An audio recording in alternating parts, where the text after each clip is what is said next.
Yo, what's going on, guys? Welcome back to a brand new video on the channel. Inside of today's video, we're going to be taking a look at 6 brawlers that I think you really don't need to max out within the meta right now, whether that's just because they have like 2 good gadgets, 2 good star powers, or they're just not really the best when it comes down to the power league meta. So before we jump into the video, make sure you actually check out my second channel. I'm starting to post quite a lot of content on there in terms of free to play. I might also switch things up as well, but we're slowly getting into the grind again. So before we jump into this video though, make sure you're using the create code. That'd be greatly appreciated. Without further ado, let's jump into the rank. Alright guys, so jumping into this 6th brawler, which I think you don't really need to max out within this meta, it is Brock. So by that I mean he has a pretty balanced kit overall. I feel like he can use both gadgets, both star powers. You're actually seeing a lot more use for rocket laces now, so I feel like the pressure isn't more so on rocket fuel anymore. Before that was like a must have a gadget, but yeah, both of them are pretty good, so that's the main reason why I think you don't really need to max him out. Also, I think both star powers are pretty good. I think that rocket number 4 is really strong in knockout and probably bounty. Then I actually think his other star power is really underrated, and I think Brock as a whole is pretty underrated in himself. I feel like people actually max out Brock a bit too much. Like whenever I play Power League, I feel like Brock is actually used a bit too a bit often than I would actually expect it. But overall, I think it's probably can actually get away with playing Power 9, honestly, just because I don't feel like any of the gears really help him out too much. Like, speed can be pretty decent on grassy maps. Like, damage, of course, is really going to help any single brawler out. Shield's going to help him because it's pretty squishy, but overall, I don't think gears actually impact him too much. So that's what I mean by not wanting to max out a brawler. Of course, if you think Brock is one of your best brawlers, then go ahead and max him out, because I think he's actually, as I said, really underrated in the meta. So I have used a lot of stats in yesterday's video, but I don't think I mentioned this stat that Brock actually had the best win rate in monthly finals. He won 5 out of the 5 games he was played in, which is absolutely insane. So just goes to show in the right setting that a good Brock can absolutely pop off. I think people have just learned how to play him a lot more passively now, and ever since like gears got introduced, like Brock did fall off a little bit just because his shots are a little bit harder to use. But I think as there's a lot more wall break options in the meta as well, I just think that over time people have just learned how to hit those shots. So we're going to try and sneak into the grass here and get down that B. B is pretty much a one shot there, but yeah, let me know what your thoughts are on regarding this. Like, of course, you don't want to max out any of the really bad brawlers, right? Because that's pretty much a waste of an upgrade. You know, brawlers like Dynamite, for example. Any of the worst brawlers in the game, I wouldn't really recommend maxing out, because you're not going to get a lot of value out of it, specifically if you play a lot of club league as well. So I do often use the gadget as well to just confirm a kill. Like sometimes if someone's like one shot, I'll just use that gadget just to get that additional damage. So B's probably going to take me down pretty quickly here, but my star power is just unleashing onto the high safe and I just completely wreck them. So that's going to be the 6th brawler, which I think is not really necessary to max out. I think he's going to be pretty good whatever level you have him at, whatever star power gadget you're probably going to pop off with Brock. And also forgot to mention as well, rocket laces is good in competitive because it counters a lot of the brawlers that are like really aggressive, like Fang, for example, Daryl. You can use rocket laces and counter them a little bit. So that's going to be the 6th best brawler to not max out. Let's hop into the next one. All right guys, jumping into the 5th best brawler to not max out within this meta, it is Bo. So a lot of these I'm talking about somewhat meta brawlers, but I think you still shouldn't really waste your points on a brawler like Bo. So before in the meta, Bo was easily like a top 10 brawler, talking like 3 or 4 months ago now. But as time has gone on, other brawlers have just power crept him a little bit too much. He's still pretty strong in knockout as well in any pick. Like, he's pretty strong because he can be really defensive, and his mines will really help push the enemies into an uncomfortable position. But I think Bo is severely overrated in the Power League meta on its own. Like, I see people just go Bo all of the time, whether that's like in Brawl, for example. I think they're kind of crazy, unless it's like, I don't even think that map's in the game, well, in the Power League rotation. But I see Bo being used in center stage and competitive, but that's probably like the only Brawl map I'll recommend him on. Other than that, he's only really used in a knockout, so that is a big reason as to why I wouldn't really max him out. But probably a lot of people have him maxed out because it's quite easy to play. He does have some decent damage output, and he's well-rounded overall. So I'm actually giving some reasons why to max him out, but you get what I mean. I just think it's a bit overrated, and you shouldn't really be playing him as much as he's actually put out. So another reason why as well, I don't think his star powers or gadgets really help his kit out overall. I think the main reason why he's strong is because of his super, the ability to break open the map, and also the zoning that goes with it, but also just his main attack damage is just pretty easy just to get consistent damage with Bo.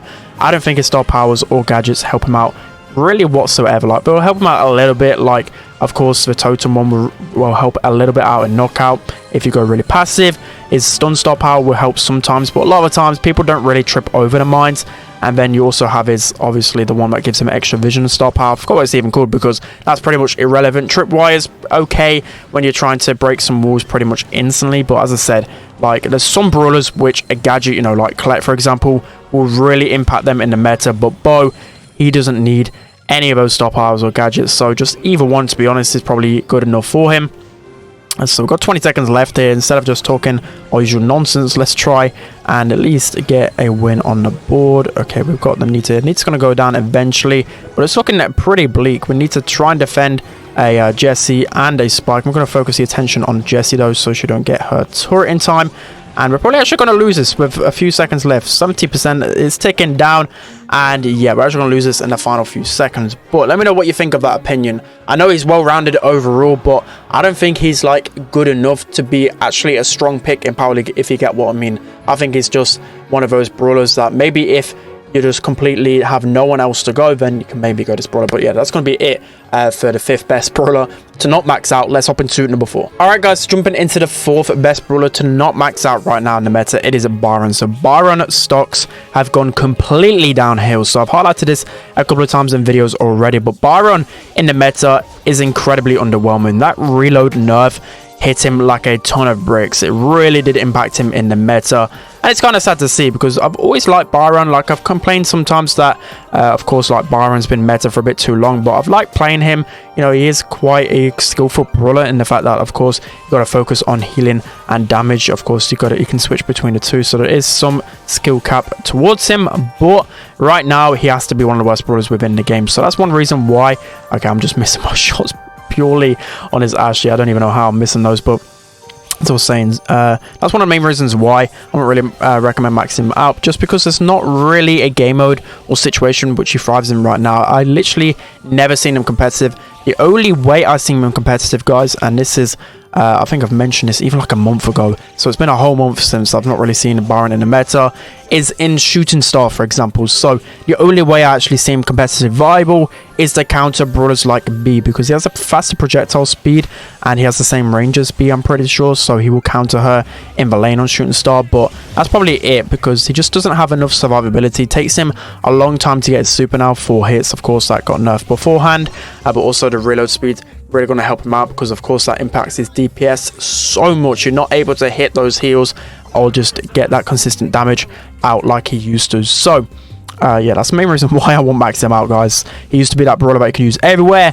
and now he's a brawler that you can use pretty much nowhere. So also as well then, so talking about his kit overall, of course, like, damage gear is really going to help Byron out even more so. So maybe if you do have Byron power 10, damage gear is going to be the gear that's going to help him out the most, but all the other gears don't really help him out too much. You've also got both star powers, which like are okay, but I think like both star powers are just like near enough as good as each other. Of course, Malaise is normally my go-to, but you know, injection is pretty decent, so I won't really be afraid of using one of the other star power. And same goes for gadget. Like, you can get a lot of value out of shot in the arm. You can consistently stay aggro with it, and then also you have the booster shots, which is going to be really good at scouting and building up your super. So yeah, that's going to be the the 4th best brawler to not max out. Let's hop into number 3. Alright guys, so jumping into the 3rd best brawler to not max out within this meta, we have Eve. So Eve is a brawler which used to be like at the top of the rankings, of course, but mainly because of just how strong she was everywhere. The main attack mechanic makes it so easy to pick up and play her in every single game mode and map, but she got nerfed heavily. And again, another main reason, just like Byron, where they were literally versatile everywhere, but now they don't really have a niche. Like, there's certain brawlers in the meta, even brawlers like Brawl, for example, where their niche is highest, right? And I can somewhat make an argument to max them out, or not even max them out, just level them up to a decent level, because you may have actually like get the choice to pick them in Power League. But brawlers like Byron and Eve, it's very, very obsolete situations where you're going to actually pick these brawlers, right? So of course you want to focus your power points on brawlers that are going to be a lot more valuable, and you're going to use them a lot more in Power League, right? So Eve definitely isn't that brawler. She's only really good in like Canal Grande out in the open, and that's only as a pick. Just say if, for example, you just have no idea what to pick, loads of brawlers are banned, like maybe I might just go for an Eve because she can float across the water, but still she's not really that competitively viable. So I know probably for myself I wouldn't be picking Eve, but maybe a few other people do. Also, you have her star powers, right? So I think Happy Surprise, the star power that basically used to make it every single time you hit your big egg, it used to spawn a little hatchling. That is now one of the worst star powers in the game. Her other star power is decent, but I don't think it's vital to make her strong, right? So that is definitely a reason why I wouldn't really bother about star powers. Like both of them you can probably get some somewhat decent value with, and same goes with gadgets. Like a getaway gadget, like it's okay, it's kind of like the Brock one but worse. Like Brock one you actually get a knockback with it, this one you just jump away. Like it can be some good in some situations, but it doesn't really define her, right? You can easily use Eve without that gadget, and same goes with her new gadget. I don't even know what it's called. I think it's called Motherly Love, and it's just so underwhelming. Like you get some healing and you have to press it before the hatchlings even come out. I would like an actual change to that gadget, by the way. I was thinking about that the other day. Like I would love for that gadget to be changed where you can literally change it as the hatchlings are coming out, right? So that's one thing that annoys me. Like you want to be able to make that instant switch between whether the hatchlings are going to go for damage or whether they're going to change and actually heal you up. I think that gadget would actually be pretty decent if they made that change, but I don't think they will. I just think that gadget's going to be useless for such a long time. So it's like this Mortis is going to dash. Okay, I don't know if it's lagging or what, but yeah, it charges up my super pretty easily. Our Mortis is going in ham, and we should be able to finish this one off. Let's pass it to our Mortis, and it should be a GG. So actually, no, I don't know what he's really doing there, but overall, let me know what you think of Eve's kit overall. Like, of course, she can be pretty decent because she can float across water, but overall, I don't think she's a brawler that you want to be maxing out. So that's going to be the third best. Let's hop into number 2. Alright guys, jumping into the second best brawler to not max out within this meta, it has to be Lou. So Lou, as you guys know, is a completely niche brawler in the fact that he's only really strong in Hot Zone right now. But again, another case of a brawler which you don't really benefit too much out of their star powers or their gadgets. Like, they will of course help within their kit, but I just think overall, like, both star powers are, I don't know, a bit confusing, right? Super cool only really works when someone is already in the super with Lou, which I think for the most part in competitive, specifically in Hot Zone, like you only really throw the super to zone them out. Like, of course, people aren't going to be running straight into the super and getting frozen, right? So that's the only way you get obviously value out. That star power and hypothermia has always been confusing. Like, I don't know if it's actually good or not. I've been trying to use it for a while now, but it's really hard to tell the value on it. It could be really OP, and I just won't really know just because of how, as I said, like, confusing it is to know whether how much value you get out of it. And you've also got Cyrus Surf, which is actually a decent gadget overall, but again, I feel like you can play Lou without it. Like, it's definitely not necessary. His gears, I'm still confused as to which one are going to be the best ones for him. Of course, damage is going to be the strongest on pretty much every single brawler, but speed can be decent, you know, shield can be okay, health as well. Like, you could probably get value out of every single gadget, and that's probably why I would tend not to like completely focus on maxing him, right? Because he's probably good with every single gear. Probably even vision gear you might get a little bit of value out of him from, because if they get one tick of poison from your super, then you can continue to be visioned. But yeah, overall, Lou I don't think is a brawler that you need to focus on maxing out anytime soon. So I was hoping Poco might have been able to save that one, but unfortunately not. But that's going to be the second brawler to not max out, essentially. Let's hop into the brawler to definitely not max out. Alright guys, jumping into the brawler, which I won't really recommend wasting too many power points on, even though she's actually one of the best brawlers within the game.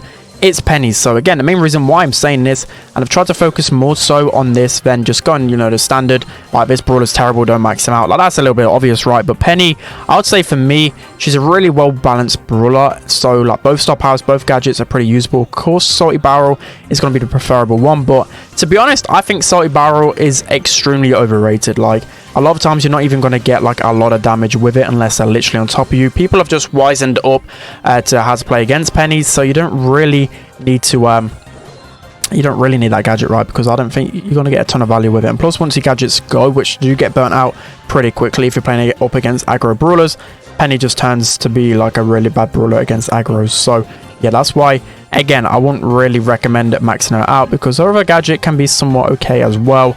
Both star powers, you know, people are always agreeing, disagreeing which one is the better one. Like, I don't even know what they're called because she's such a new brawler. But the star power that gives you a knockback with a super, like, I actually use the majority of the time just because it's pretty decent against aggro brawlers, can get them that knockback and additional damage. But then you also got the other star power that gives you additional spread with the coins, which can be pretty good, specifically when there's brawlers like stacked together. So I'm actually going to get destroyed by that dynamite, but I don't know, I was hoping the BB could have actually got away there. That's probably like the first dynamite move I've seen in a long time, because 9 times out of 10, dynamites just completely suck and cannot do any type of move. So yeah, he's completely failing my turret right now. Hoping I can get into a decent position to take down the mortis and the dynamite. So I'm going to use my Psychic Barrier. So that is a good example as to why the gadget's actually good, but you don't normally get those brain dead mortises in Power League, right? Unless it's on your team, because no way like a good mortis would have just run into a Penny with that gadget. You would have tried to bait it out in some way. So those are going to be the 6 brawlers, which I recommend not really focusing entirely on, you know, getting them to power 11, because for the most part both star powers are going to be pretty useful. You know, they're good with pretty much every single gear. So maybe a little bit of a different twist on this video than normal, but let me know what you think of it in the comment section below. Don't forget to like, comment and subscribe, and I'll see you guys next time.